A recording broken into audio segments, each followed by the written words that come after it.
Hi അസ്സലാമു അലൈക്കും നമസ്കാരം. ഹോംലി കുക്കിൽ ഇന്ന് സിമ്പിളായിട്ടൊരു ഡെസേർട്ടാണ് കാണിക്കുന്നത്. അപ്പോൾ എൻ്റെ വീഡിയോസ് ആദ്യമായിട്ടാണ് നിങ്ങൾ കാണുന്നതെങ്കിൽ സബ്സ്ക്രൈബ് ചെയ്ത് സപ്പോർട്ട് ചെയ്യണം. അതുപോലെ അടുത്ത് കാണുന്ന ബെല്ലൈക്കണിൽ ഓൾ എന്നത് പ്രസ് ചെയ്യാനും മറക്കരുത്. അപ്പോൾ എങ്ങനെയാണ് നോർത്ത് ഇന്ത്യൻ ഡെസേർട്ടായ മാംഗോ ഫിർണി ചെയ്യുന്നതെന്ന് നോക്കാം. ഫിർണി ചെയ്യാൻ വേണ്ടിയിട്ട് കുറച്ച് ബസ്മതി റൈസ് അല്ലെങ്കിൽ ഇതുപോലെ ജീരകശാല റൈസ് വേണം. ഞാനിപ്പോൾ ഇവിടെ ജീരകശാല റൈസ് വെച്ചിട്ടാണ് ചെയ്യുന്നത്. ഈ ഒരു ഫിർണി കൂടുതലായിട്ട് ചെയ്യുന്നത് ബസ്മതി ലോങ് റൈസിലാണ് ചെയ്യുന്നത്. പക്ഷെ നമ്മളടുത്ത് ഏതുണ്ടോ അതെടുത്താൽ മതി. ജീരകശാല റൈസ് വെച്ച് ചെയ്താലും നന്നായിട്ട് തന്നെ വരും. പച്ചരി വെച്ചിട്ടൊന്നും അത് ചെയ്യരുത്, അതൊന്നും അത്ര നന്നായിട്ടുണ്ടാവില്ല. അപ്പോൾ ഞാനിതിലേക്കൊരു 4 ടേബിൾ സ്പൂൺ ജീരകശാല റൈസ് ഒരു അരമണിക്കൂർ മുന്നേ കുതിരാനായിട്ട് വെച്ചിരുന്നു.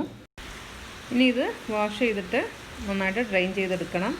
അപ്പോൾ കഴുകുമ്പോൾ ബിരിയാണിക്കൊക്കെ ചെയ്യും പോലെ അതിൻ്റെ സ്റ്റാർച്ച് ഫുള്ളായിട്ട് കളയരുത്. 1-2 പ്രാവശ്യം നന്നായിട്ട് കഴുകിയിട്ട് ഡ്രെയിൻ ചെയ്തെടുത്താൽ മതി.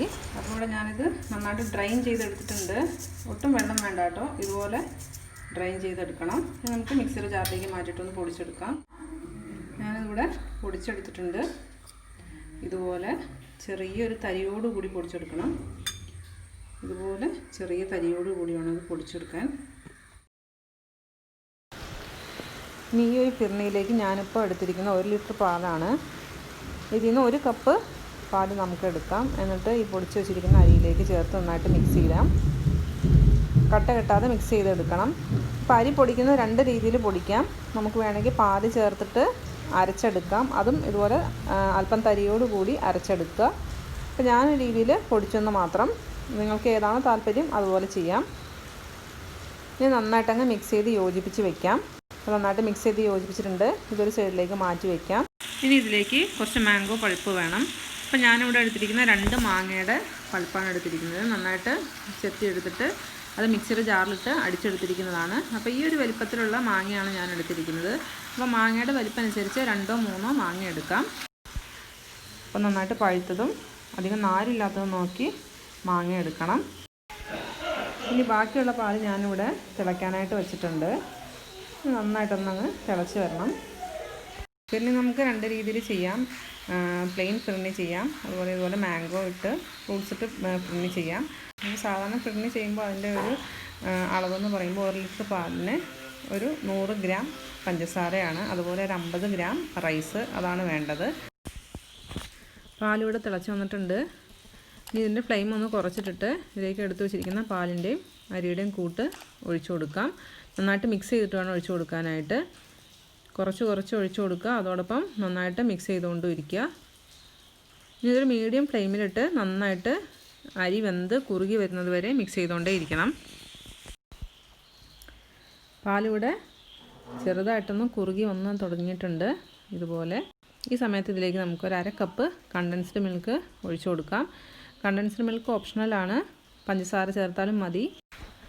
പാലിവിടെ നന്നായിട്ട് കുറുകി വന്നിട്ടുണ്ട്. നമ്മൾ സ്പൂണിലെടുക്കുമ്പോൾ ഇതുപോലെ സ്പൂണിൽ നിന്ന് ചാടിപ്പോവരുത്, പെട്ടെന്ന് അങ്ങ് ചാടിപ്പോവരുത്, അതുപോലെ കുറുകി വരണം.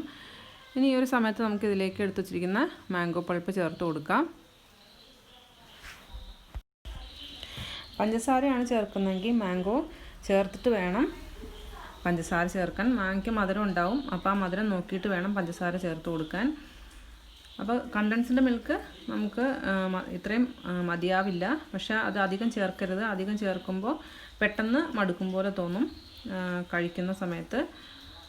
അപ്പോൾ നമുക്ക് ഇതിൻ്റെ മധുരം നോക്കിയിട്ട് ആവശ്യത്തിന് മധുരം ഇനി ചേർത്ത് കൊടുക്കാം.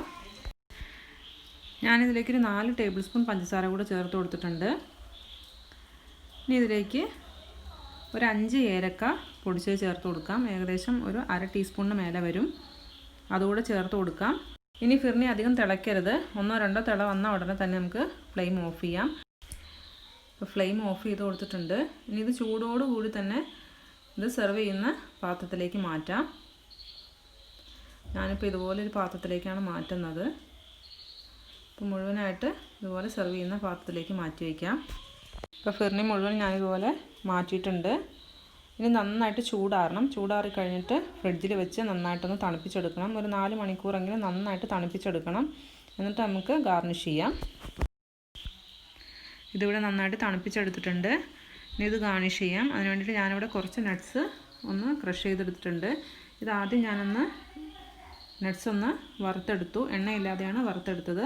എന്നിട്ട് ചൂടാറിക്കഴിഞ്ഞപ്പോൾ മിക്സിയുടെ ജാറിലേക്ക് മാറ്റിയിട്ട് ഒന്നങ്ങ് ക്രഷ് ചെയ്തെടുത്തു. ഇതുപോലെ ചെറിയ തരിയോട് കൂടി വേണം എടുക്കാനായിട്ട്. ഇനി നമുക്കിത് ഇതിൻ്റെ മേലേക്ക് കുറച്ചിട്ട് കൊടുക്കാം. ഇതിൻ്റെ മേലെ കുറച്ച് ബദാമൊന്ന് ചെറുതായിട്ടൊന്ന് സ്ലൈസ് ചെയ്തത് അതുകൂടെ ഇട്ട് കൊടുക്കാം. ബദാം അല്ലെങ്കിൽ പിസ്തയാലും മതി, അതുകൂടെ ഇട്ട് കൊടുക്കാം.